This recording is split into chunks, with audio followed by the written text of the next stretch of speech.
A special thank you to each of our subscribers who make this channel possible. Here's today's story.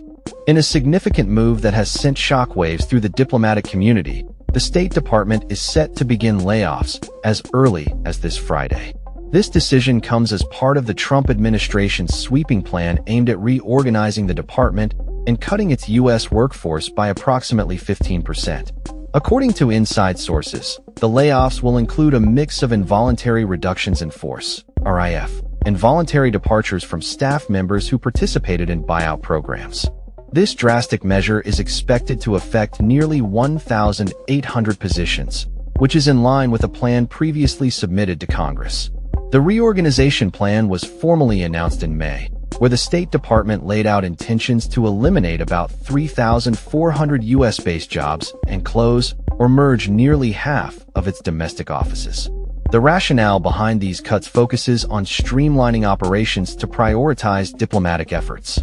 However, critics have raised concerns that such reductions could severely undermine the department's effectiveness in global diplomacy.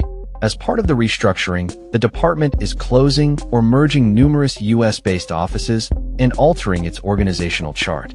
The changes are aimed at cutting redundant functions and consolidating operations, particularly in areas like human resources and finance, to redirect focus toward foreign embassies and regional offices.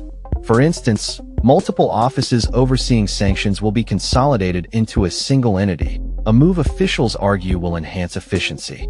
Deputy Secretary of State Michael Reigas communicated the impending layoffs to staff via an internal message, expressing gratitude for their service while outlining the need for the changes. Employees were instructed not to telework on Friday and to report to work with all department-issued equipment, indicating the sensitive nature of the situation. The layoffs come just days after the Supreme Court allowed the Trump administration to proceed with its plans to reduce the federal workforce, effectively lifting a lower court's injunction against such actions. This judicial support has paved the way for the State Department to implement its reorganization plans swiftly.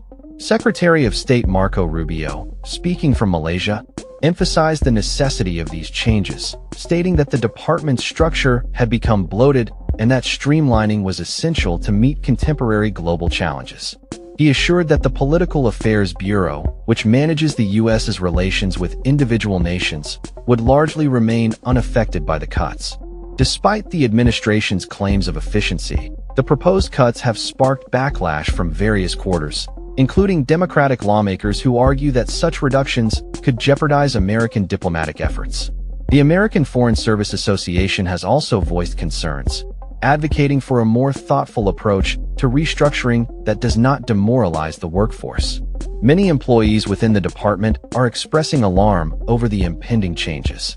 Some Foreign Service officers have pointed out the apparent unfairness in the RIF process, which is based on previous office assignments, potentially penalizing individuals for roles they no longer occupy. This has raised questions about the fairness and logic of the layoffs, with some employees calling the situation nonsensical. In the wake of these developments, the State Department has committed to conducting the layoffs with dignity and respect for its employees. Reigas noted that the department aims to handle the situation in a manner that preserves the dignity of federal workers as much as possible. The reorganization also includes the controversial integration of functions previously held by the U.S. Agency for International Development, USAID, into the State Department, a move that has faced significant criticism. Opponents argue that the shutdown of USAID was executed unlawfully and could have dire implications for public health and humanitarian efforts worldwide. As the State Department prepares for this significant transition, many are left wondering about the future of U.S. diplomacy and the impact of these cuts on the nation's ability to navigate complex international relations. The next few weeks will be crucial as the department enters a transition period to phase in the new organizational structure, with the hope of achieving a more efficient and focused agency dedicated to advancing U.S. interests globally. That's all for this story. We upload videos every day covering many different subjects, so hit that subscribe button to stay informed. Thanks for watching.